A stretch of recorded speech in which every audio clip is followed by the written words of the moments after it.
Let's see how many people join in here. We're going to get started since we're already at the hour. And while everyone is joining, please say hi in the chat if you can. Your name, what you're hoping to get out of the session. I always feel like the best webinars, the best sessions, the forums are ones where we interact and get your questions answered and you walk away with something that's practical that you can start using right away. But this will be a fun, lively discussion with Dan, with Pivotly. Really excited to get this going, to look at some partnership in the future. And Tyler, if you can get started with the deck, can you pull that up for me? I sure can. 1 second. Thank you. And just to answer your question, I just got to in the chat. I think I just turned on the chat live for everyone, so you should be able to use that now. Okay, cool. So if you can, just say hi in the chat. Welcome. Yes, it's working. Thank you, Diane. Put in why you're joining today. What's one thing that you're hoping to get out of the session? We want to make sure that this is a valuable discussion, but you walk away with some practical tips. So hi from Austin. I'm in Phoenix. And then Dan's going to introduce himself once we get started. Okay, here we go. Thank you for pulling that up, Tyler. Aligned teams don't happen by accident.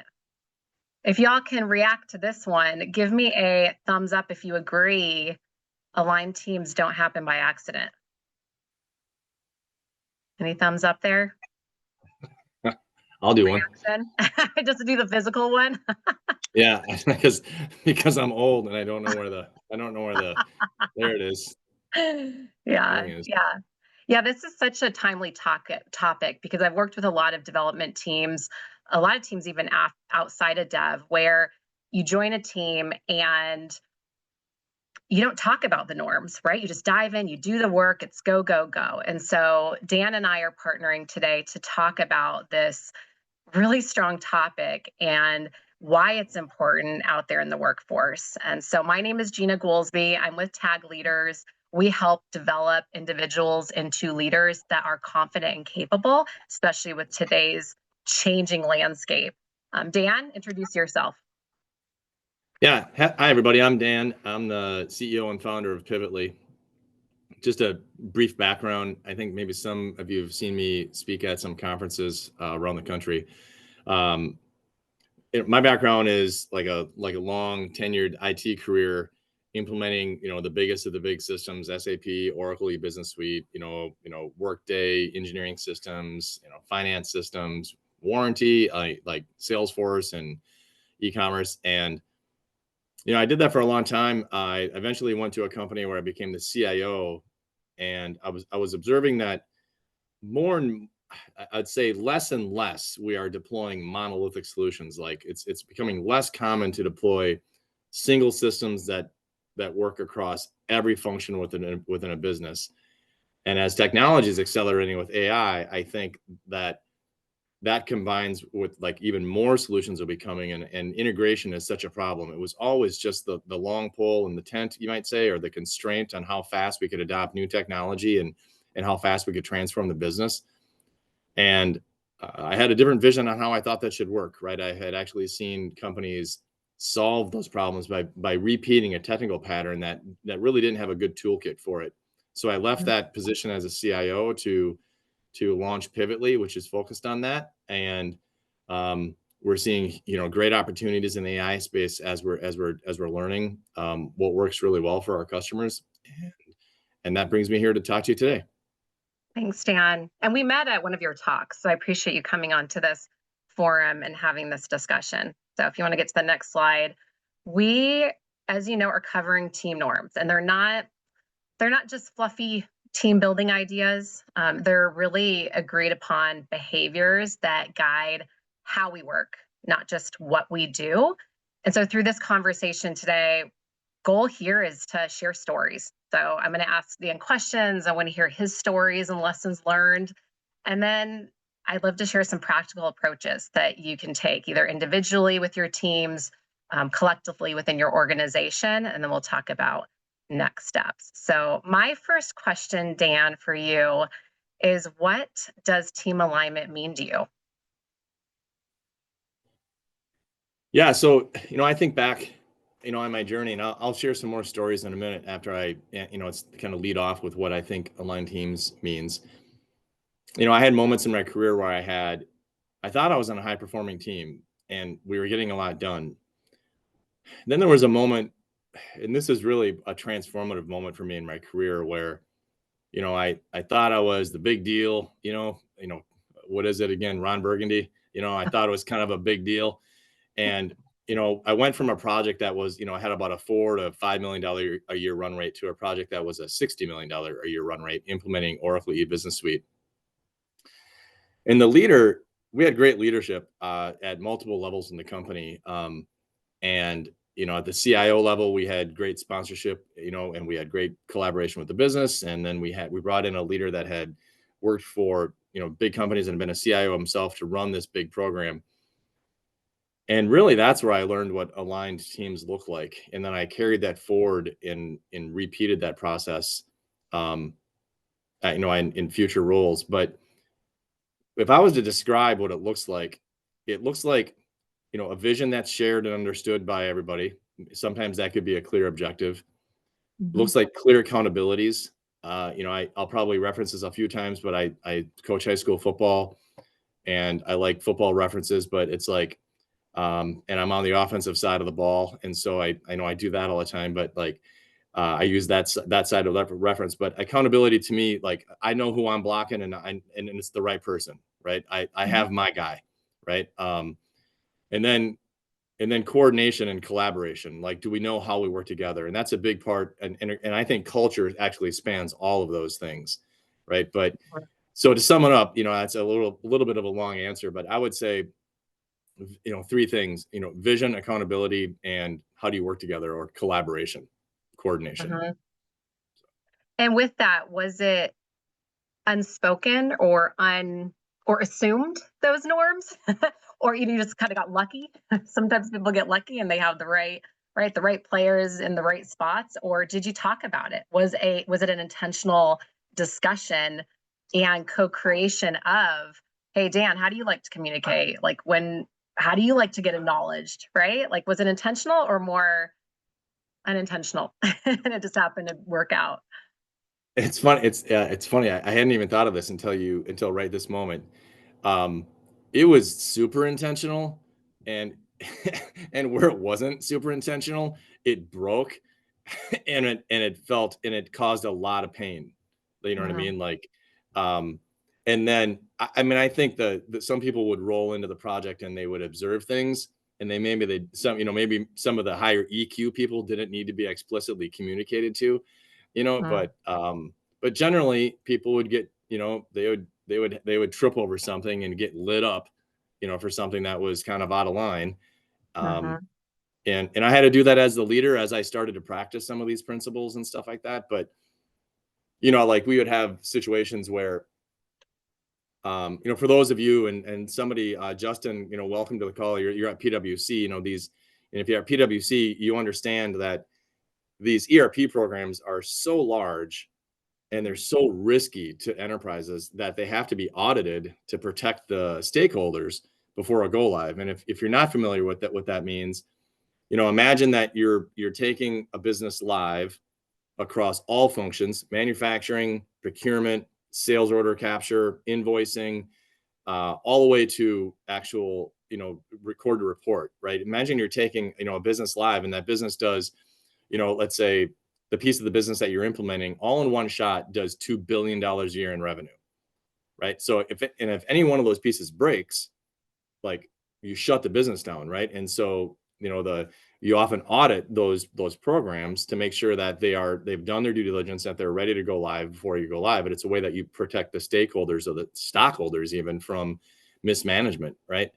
And so we would have, and those are the size of the programs that we're doing. And maybe some of you have done programs like this too. And so we would have people join, speaking about this intentionality about creating culture and communication and setting expectations. We would have people join the project team, and they were maybe, let's say, implementing a finance thing, or implementing an engineering thing, or they would be implementing, a warranty system. And now they join a team that's implementing all of that across the board, and it all has to work at the same time. And so Mhm. we would have simple things where people would just not understand, like, this date doesn't move, Mhm. right? And it was like, and we had to talk about that. It's like, listen, like if accounts receivable isn't ready, nobody's going. Okay. Mhm. And so like we actually had to educate people on that. And you wouldn't think you had to, but like, and so we didn't at first, and then it was uncomfortable and painful, and those people didn't feel very good about the conversations that would happen. And so later, as we went on, we got better about kind of bringing people into the organization in a way and setting expectations. Yeah. Well, and you bring up a good point with sometimes we hear team norms, but it's also group norms, right? Like cross collaboration, different Exactly. stakeholders. And I'm even thinking this applies like use case outside of work too, right? Like if you're volunteering with a group and you're just expecting that everybody's going to pull their weight or do the thing, it's like, did you have the conversation about individual roles, responsibilities, and how we best communicate? Because it's not a one size fits all approach. So that's something to think about too. Is the Oh yeah. internal, right? The group norms and team norms and the different stages of team and group development. Because if you're at the forming stage, that group, that initial stage where there might be a little bit more conflict or you're still navigating the relationships, what can you do? And I've worked with a lot of leaders where they've known their team members for a while and they ask me, well, Gina, we've worked together. Is that going to be like weird or uncomfortable that like, shouldn't I know this? Like, shouldn't I know their norms? And like, no, just have the conversation, right? To formalize it and make it so you're not assuming that or guessing. It's taking the guesswork out of that conversation by having a conversation and having that discussion around what those norms are. So, but what's Yeah, that I can. down with? I even think with Pivotly acquiring Slick Digital, like that, are you back in the forming stage, or did you have the same team rolling over to Pivotly? Oh, actually, yeah. So Slick was actually helping develop Pivotly, and Okay. then we think that they got great talent. They have good leadership, um, very good delivery models, and just based on the nature of the problem Pivotly is trying to solve, it makes sense for us to have a services piece of the offering, and so that's why the acquisition made sense. But yeah, there's definitely like the way that all of those projects run are not the way that the Pivotly development program is being run. And so like we're currently in that norming phase right now. It'll be town halls and sessions and standardizations of processes and setting expectations, even just when people are online, like everybody's remote. What's our culture say? Yeah. We have a number of expectations that need to be communicated intentionally, proactively, Mhm. so that we can hold people accountable to it. Yep. I really liked what you were saying there, Gina, about the way that like you have to have those conversations. And Mhm. I think about, I led off by saying, vision, accountability, and I'll just call it coordination, right, to have a simple word. But the vision, in my space, when you're implementing systems, it's pretty clear. Get the system live by X date. There's a whole scope thing you could talk about, but generally it's like, get the thing working by the date, right? Mhm. But when it comes to accountability, and coordination, like that's where all the conversations have to take place. And like if you read any book, it says, if you read like a business operating system book, it talks about, oh, you got to have accountability. Well, of course you do, but how do you get there? You know what I mean? I think that's where the challenge is. And we had a whole process where we'd identify every single work stream. Who owns change management? Who owns data? Who owns software development? Who owns testing? Who owns adoption? Who owns support? Who owns project management? And like, I love the project management example about accountability and the way that we work together, because I think I had to train every single project manager like what their accountability was. And I would never have thought that, right? So like every single new project manager that would join these teams that I was a part of or eventually was leading in different roles, the moment, like, let's say the testing was behind schedule, Mhm. they would indicate the project management work stream as red, like off track. And I'm like, that's not the project management work stream. That's the testing work stream. Like, Mhm. like, like, what is your accountability as the project manager, right? Your Mhm. accountability is clearly indicating where there are risks and issues, making sure that there's a plan, making sure that everyone understands it. Like, Mhm. the moment, let's say the testing person says, hey, I'm not aligned with where the testing window is or how long the testing process is. Okay, well, if there's an misalignment on the plan, well, now the project management work stream is off track. But if Mhm. everyone's aligned on these are our dates and these are our schedules and well, the project management work stream is green. Like, you know what I mean? And it's Yeah. like, and so we had to teach them like what their accountabilities were specifically. And it took time. Like it really was a culture shift to kind of run programs and get that level of clarity. Mhm. So, Yeah, being able to, and even when people are changing teams, changing companies, right? We assume like by title, right? oh There's yeah, that, same yeah, yeah. job description and it varies, right? My last company went through a large integration. And with that, you can't assume the title by title. It's just having that conversation. And to your point, that connection, that collaboration, and the kind of unspoken norms. And I always love to work with leaders that kind of coach them through asking better questions, open-ended questions to understand someone else's perspective, right? And what does their Yeah, I role mean, entail in having those yeah, conversations? I have like I could kind of like I get in these conversations and I can just roll. But I'd like kind of just push the pause button on myself a little bit and ask you a little bit, like, what are some of the things you've seen in terms of what, clarifying accountability or intentional conversations around having culture? Yeah. I always feel like the best thing to do, and this comes from my like coaching over the years in I love the word co-create. Like it's not a top down, right? Some people hear norms and they automatically think culture and it's more that macro, but the norms are really the tactical, the micro. That's like part of how our team functions or our group functions. And so being able to co-create it, it shouldn't just come from the manager, right? This is how we do things. This is how we should have approach these conversations, or this is right, it's more the empowerment of let's get together as a team or as a group and have the conversation and map it out. Like I'm a big believer in like virtual whiteboards or just like kind of co-creating it and just mapping it out.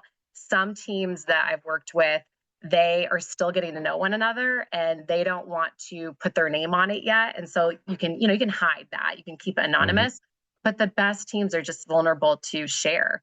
And like I'm a mom of two boys, 5 and 7 year olds, and I feel like that's important as humans at work to talk about like, hey, what are my norms from a work schedule, right? Like, yes, it's Mhm. expected for me to get the work done, but maybe I do have pick up at 2:15 during the school year, which feels like a half day, right? Summer break, it's longer days, and they're at camp. So again, those just human to human connection, those conversations to co-create together and have the conversation maybe once every 6 months to revisit those norms that you're talking about. Of course, there's going to be some from the manager that are non-negotiables, right? Like we have to get Right, certain right. deliverables done and certain things. Of course, those are important, but to have that conversation with your team and individuals to share what how they want to receive feedback, how they want to get acknowledged, and what challenges they have in their work schedule and how to navigate that together, that forms more of that solid partnership and that trust. Yeah, that's a great example. That reminds me of a story I think which is like kind of one of my favorite stories about creating culture and accountability. But it's actually in that co-creating kind of category. So my view of meetings. I've actually read this. I got this line from a book, but I had observed it. So it was one of those moments where I read in the book and I was like, yeah, that's what I'm talking about. We're kind of like the book gave me the vocabulary to describe it properly. Mhm. And it was meetings are moments of accountability, right? And Mm, so, we had our weekly check-in, and when things were going bad, I couldn't get to sleep at night before the meeting because I knew I was going to have to speak to something that I wasn't getting the job done on properly, and it was mm, really intense. But we'd have these Wednesday check-ins, and we had this program manager. Boy, he was so competent and so good mm, at program management. He didn't know anything about data conversion. He didn't know anything about change management. He knew a little bit about it, but he didn't know anything about software configuration. But man, he could really run a program. And he was one of the best guys at holding you accountable without kind of being a jerk about it.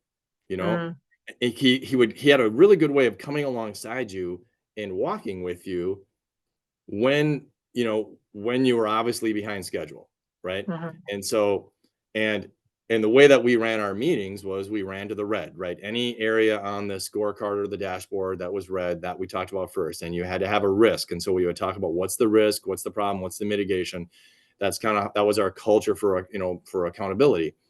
And so what he did kind of in collaboration with everybody, and this became like the standard kind of operating procedure, so this didn't come top down. This came from within the team.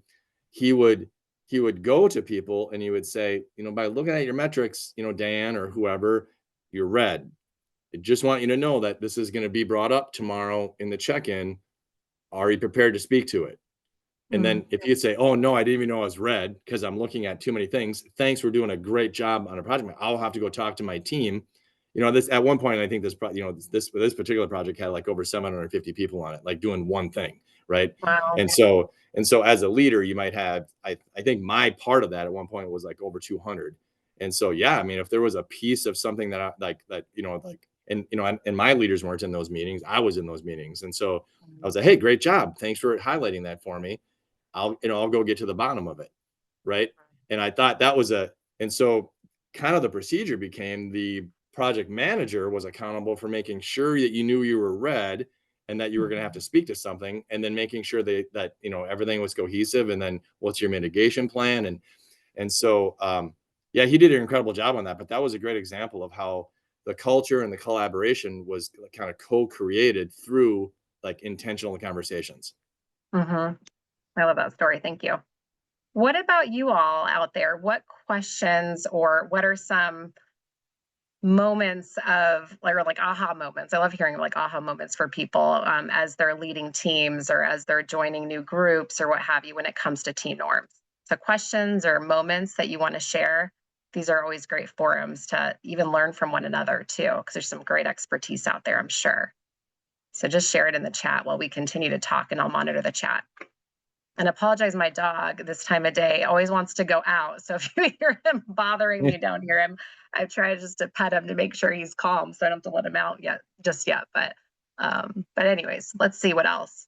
So I'll enter to the chat. But what else comes to mind, Dan, when you think about where your team is at today, or even the groups that you're supporting or anticipating supporting in the future? What are some things that you intentionally do to strengthen and to ensure that it's a high performing outcome? Yeah. And then thanks, Marcus, too, for your question. We can kind of piggyback on that for a second. I think, if I was to like kind of just think about building that vision, and then, I mean, starting with a vision and then starting with accountability and collaboration and what we're facing, we have like 100% remote workforce, right? And so like we have daily check-ins. That's just part of how we operate. What's your plan for the day, right? What was your plan for yesterday? What did you actually get done? What's your plan for today, right? And when everybody's 100% remote, that's just part of our culture. I think one of my favorite culture stories was this. We had and maybe, Marcus, this will be a good one to kind of segue into kind of your question there a little bit. Everything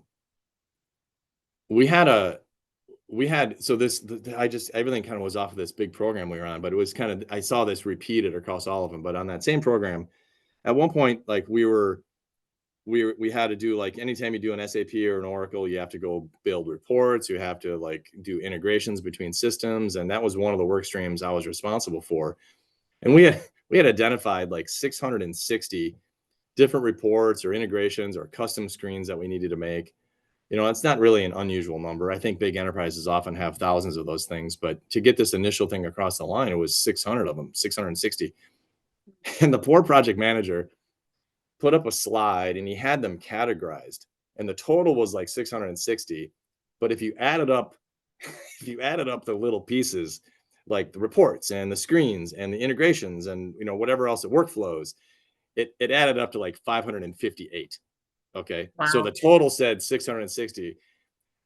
And then the leader of the program, I had a really good relationship with the guy. Like we were getting along pretty well, but he completely lit the team up. And it was funny because we kind of gave him grief about this overall, because he his behavior was, not only was that slide discredited, the entire deck was discredited because that one thing didn't foot out, right? And everyone else was kind of shocked.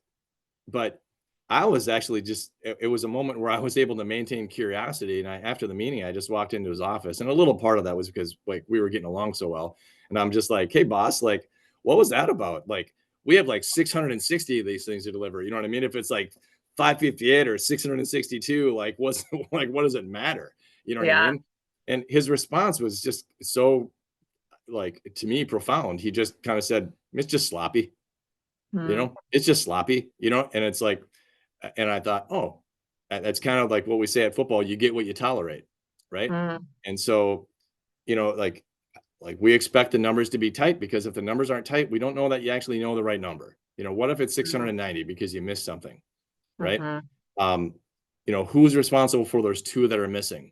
You know, what if the actual number is 664, and four of the things like and one of those four things that are missing is critical for the go live, and it's not being managed because, you know, so kind of tethering that into Marcus, into your question there. I mean, maybe it's a little bit of a stretch, but I would say, like, as a leader, you know, be curious, you know, set the expectation that are people that, you know what I mean? Like, maybe bring some different bodies in to like foster that. You can model that. I know that I've left meetings where I've said, we're not leaving this meeting until somebody asks a question. like, Just be like, direct. I'll present something super complicated and everyone's nodding their heads, right? And I'll just simply say, there's no way that everyone understood this. So we're not leaving until somebody asks a question, right? Yeah. And we just force it, right? Yeah. But yeah, I've seen that, Marcus. I don't know if that helps, but Yeah, those well, are and some different tricks. people have different communication styles, to your point, right? Like some might be, I don't know if anyone's here has ever done disc, but you know, that more directive. I think Yeah. you're a D, right? I think Dan, you're a D and I'm an S, or there's a compliment there that If, like, are if you? D stands for direct, that would, or yeah, But that would, anyways, knowing communication styles, I've been there, Marcus. So to address the moment where you're trying to get the team to open up and there is a culture of silence or that ongoing silence. And some people, just understanding, some people need more structure, or like how to structure their thoughts or the space, or maybe the container, or I'll give you an example. So I had a group that was like this, because I had a group of software engineers that, you know, I'd ask the great open-ended questions to get them to have the conversation around norms, and no one was sharing anything. So what I did was I did the virtual whiteboard, and I just had categories, and I had like stickies, virtual stickies, and put, for instance, communication, direct, indirect. Like I gave them that guidance around it. So it wasn't such a like too open-ended of a question where I was getting blank stares. It was more of that interaction of, okay, I can navigate it. I can click on this sticky or do this. And so just finding different ways for them to engage in the conversation has been really valuable. And so that group that I mentioned that, you know, blank stares at the beginning, we were able to find a different way to interact virtually, because they were all across the country, being able to have those stickies and moving them around and having the categories and the common language to navigate the norms. And so we had categories. And this is something that we offer at tagLeaders, company that I co-founded. We do these for teams. We come in and we have team norms discussions. And sometimes that helps, Marcus, too, is having someone who's neutral. Like they're not a core part of the team. They're not the manager, but you have somebody come, you know, partner, even in HRBP if it's internal. So if it's not an external company like tagLeaders, it could be internal, like HR, other partners. But hopefully that helps, Marcus, is just finding a different way to ask the question, or finding a different way to guide the conversation, because then people will interact or get their feedback. That's something I could think of too, right, Dan? Like if we don't know and we're trying to create different ways for them to engage, we're putting so much effort into it. Sometimes just ask the question like, hey, how come everyone's silent when I ask this question, right? Or what am I asking how this can you, question? So reframing it maybe where it'll resonate with them might help. That's what comes to mind. But thanks. That's a really good question, Marcus. You're not alone, because again, that's happened to me, and I'm sure it's happened to a lot of us on this call right now. yeah, it actually, um, as I was thinking about getting, for today and thinking of stories I wanted to relate, there was a kind of another principle here in terms of alignment. I think very much piggybacks on this culture of silence. It's this, creating this accountability around, like around transparency and kind of, are you really measuring your progress objectively?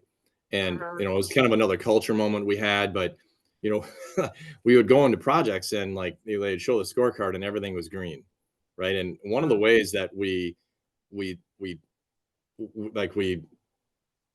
got people to open up and talk about issues was to actually just challenge all of the green. You know what I mean? And it kind of started by like, and I don't know, maybe somebody's a little smoother at this than me, but like I'm happy to make people uncomfortable. like, like The it's norm. like, is that But people know that about you, Dan. Or is that yeah, exactly. It's like, is that green? Really? Is that green? Like, how can that be green? How do you know that that's green? And and like I know enough about, I had enough experience in all of the different work streams, whether it's project management, change management, technology, or whatever, where like I would kind of know where the hotspots were, and so I would just generally pick the ones that I knew were like not really green. And I'll say, how are you measuring that? How many change management? How many training sessions are you supposed to have? And if somebody doesn't say 65, okay, if they say around 40, I'd say, well, what's the actual number? Right. Okay. So if you don't know the actual number, how do you know if you're on track or off track? Right. And so, like one way I think to get people to open up, but also this got back to the kind of the foundation of vision, accountability, and coordination is like challenging people like do you really understand it? Like, do you have two hands on the ball? Nobody likes fumbles, right? So like, do you really have it? And explain to me how you have it, right? Later on, I called that poking at the green, right? I'm like, is this thing really green? Like, just kind of hit it a little bit and see how people react. But that was another way we got people to actually talk about things. And more often than not, like there's no project dashboard that's all green. Yeah. So, And coming from the right, there's right intention, right? Like positive intention, right? Being able to question, ask, kind of strengthen our approach and the why behind it. That was something that I was thinking of as you were talking, is be able to explain the why, like why are we doing this, or why am I asking this, and getting that buy-in, and what motivates the person. So knowing your team members, knowing what's motivating them to excel in the team, or like, is it the kind of internal motivators or external motivators? And that's something that I work with leaders quite a bit too, is just uncovering those key motivators and getting people to be honest about it too.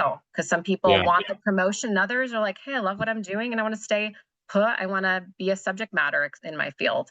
So just knowing that, why are we doing this? Kind of providing context for people that want context, and like how we're communicating it to different communication styles. But thanks for sharing that.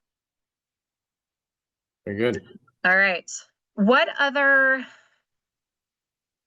think we have about 10 minutes left, or 12 minutes for that minimum to hit for the Q&A to open up. So another thing that I was thinking of, how when you work with individuals that maybe are a little bit more difficult, where they maybe stakeholders or partners, where you're trying to build that relationship, you're trying to understand their norms, but they're just not sharing. So kind of off to what Marcus was saying with the team, but knowing externally, how do you get people to open up and to understand the norms in a partnership, like external partnership with stakeholders rather than your own team? Do you have any tips or tricks, Dan, or stories? Yeah, I do. That is actually like really, really challenging, I think. I told the story where I think I indicated earlier that I was on these teams that I thought were really performing, and then like we leveled up and 10x to the size of the program. And that's where I really realized what good program leadership and accountability and vision and looks like, collaboration, all of this stuff comes from. But that's where I learned a lot of it. It's kind of like I didn't know what I didn't know. I didn't, so what I kind of when you're dealing with partners and stuff like that, there is an element, at least in my experience, where that does kind of come top down. And, we actually kind of went through a CIO changeover in the middle of this big program. The first person that actually launched the program kind of didn't work out for some other reasons. And so somebody new came in to inherit it. But we all looked back and thought that the person that had launched it, well, she had done actually a pretty darn good job launching it, because she insisted on the kind of of having somebody, not just in IT, but having somebody in the business that was accountable for it. So like, we were like kind of going back to your intentionality word, Gina, we were, uh, um, we were, we were insisting on that, that it's on their performance review, right? It's in their objectives for the year and all of that. And we called that two in the box, right? And so, everywhere we went, there was always, an IT person and a business person, and the business person was completely accountable, just like the IT person. And we did that through the formal, performance review process. That's how we created it. And boy, is that needed. Like, that was really needed. And for our transformations, and actually, that wasn't anything at that point in my career that I had to manage.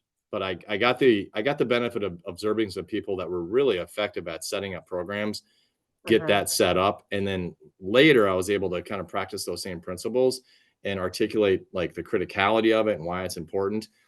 And and for programs like that, we would actually go hijack the aces out of the businesses, right? Like, we would actually say, listen, this can't just be who's available. This needs to be like the person that is the visionary, the driver, the change agent, the person that's got the enthusiasm, and understands the business inside out and backwards. The person that is, when they don't show up to work for a while, it causes you pain. It's that person that we needed. And and so that was kind of the first step of creating that. But there was that collaboration, that you were asking about, and bringing them into the fold. And then it was, a lot of educating them, and they would have to sit in the same moments of accountability meetings. But, like, why isn't the design done? Why haven't we identified who needs to be in the training yet? Right. It isn't just about all, bits and bytes and configurations in SAP or Oracle. It's actual, like, the people that are impacted by this. And so they had to do their part. And then having ways of measuring them, like I was talking about, the number of testing sessions, the number of training sessions, the number of, the number of communications that needed to go out, and what's the schedule for the communication. Like, we created, and there was no process. First, they had to define the process, and that had to be done and then they had to measure the process, right? And kind of going back to your co-create, they were welcome to define whatever they wanted, but whatever they said good looks like and what they were going to do, then they got measured and assessed about that. And that included the people that were our partners, not just maybe the core team members. That's kind of how I think about what you were asking there. I like how about you? Like, how have you seen that done well?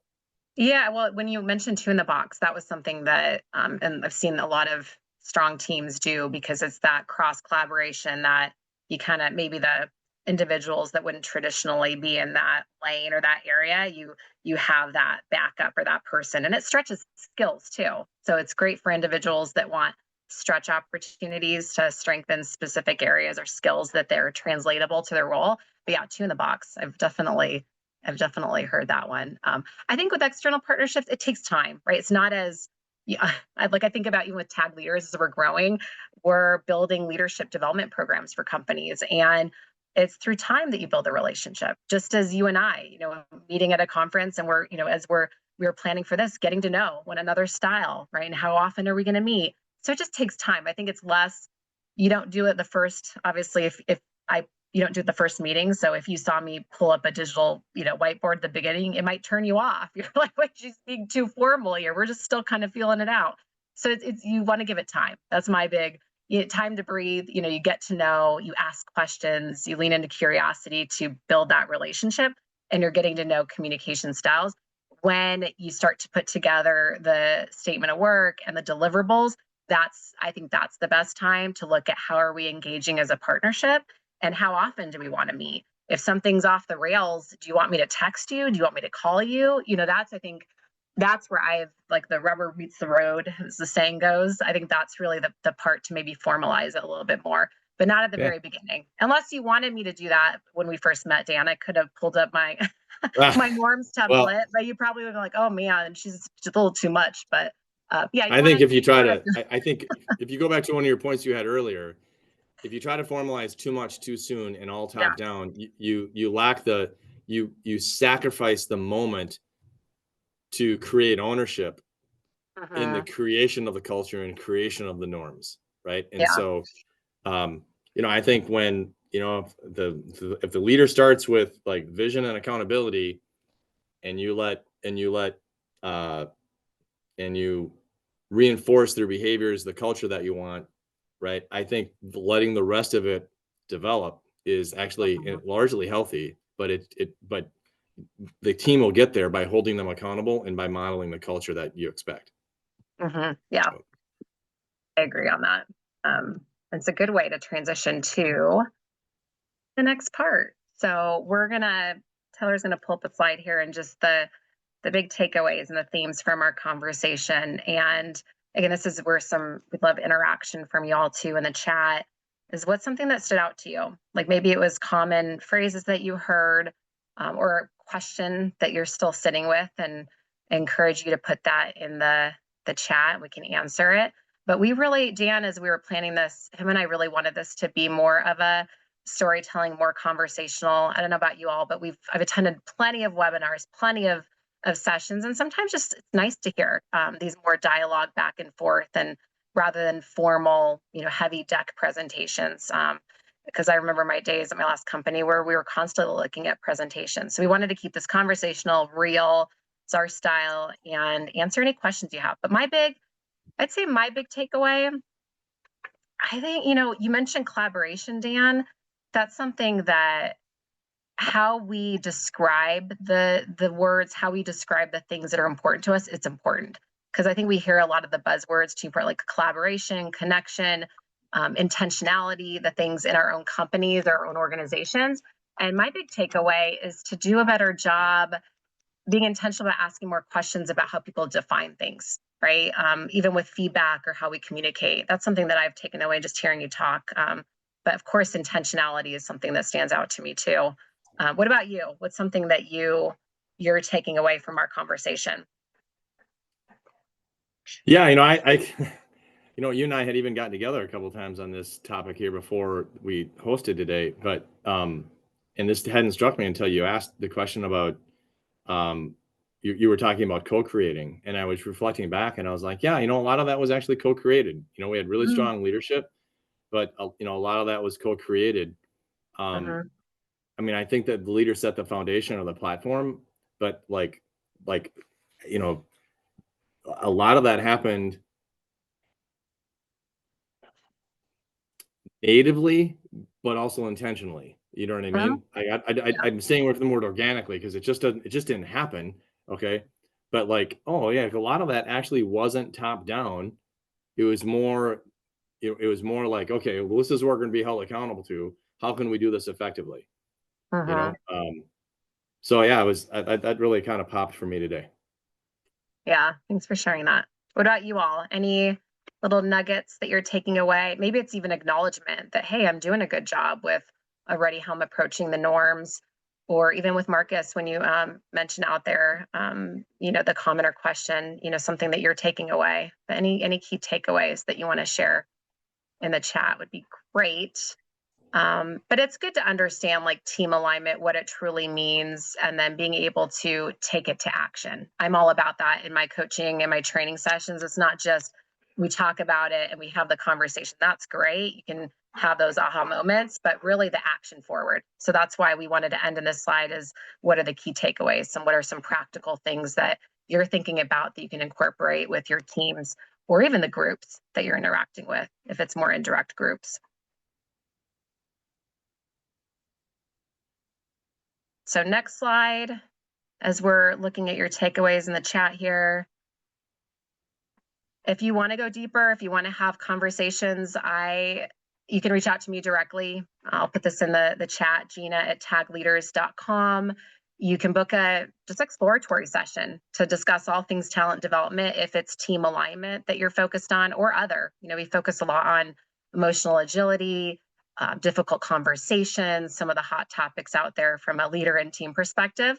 And then Dan, what do you want to share? What's a good time for individuals to reach out to you? It says for all things integration, reach out to Dan. Anything you want to add there? Yeah, I mean, first of it, before I just highlight Pivotly a little bit, I would just say I really liked your phrase, emotional agility. Like, I think through those moments where people were like a little bit shocked at like kind of what their expectations were, the people that had emotional agility could survive that learning curve, right? And it just wasn't like it wasn't anything like they had done before, right? Yeah. And I actually, if I had the privilege of like a couple really great mentors, and then that were kind of in my direct up reporting change, but I also had great mentors around me, like people that and I really think like that was the I used to have a boss that never talked to me, and I thought I was just kicking butt. Like I am just I am such a big deal because like he never has to talk to me. It really wasn't until I got in that environment with like leaders above me that challenged me. It really made me uncomfortable in a lot of ways. But then around me with peers that were so smart, and that emotional agility was really critical for me. You know what I mean? Like to oh, I guess I'm not doing what I thought I did, and I'm not as big a deal as I thought I was. Yeah. I mean, don't get me wrong, I'm still the big deal. Okay, but I really like that. I don't think I heard you use that line before, and I like that phrase, emotional agility, because it wasn't good. Yeah. Pivotly, from a Pivotly standpoint, yeah, the Pivotly we're like I said, like connecting applications, in a way that is a pretty big paradigm shift, the way that it's been done traditionally with like, iPaaS platforms that move messages back and forth. We're actually establishing data as a shared resource for all these different systems to connect and kind of reconcile against in real time. So we have some pretty unique offerings there. Marcus, I saw you from PwC there. We met with a company the other day that does GRC for mid-sized companies, and they were observing like just the way that Pivotly offers that data synchronization, that it's way more auditable, right? Like in terms of like what systems have what data. We're also doing some really great stuff with AI, which just comes naturally because we have the data, right? When you have the data, you can do things with AI. If you don't have the data, you can't do things with AI, right? And so both in those areas, that we've got some pretty exciting things going on. Reach out if you'd like to talk more. Thanks, Dan. And thank you, everybody, for joining today. This is such an important topic and area to focus on as an individual, as a team. So we'll be sending out the recording, but appreciate y'all attending, and reach out if there's anything we can do to support y'all. And thank you, Dan, for the conversation. I really enjoyed it. Yeah, likewise, Cheers. Gina. Thanks a lot. Thank you. We'll see ya. Bye, everybody. Bye, everyone. Bye.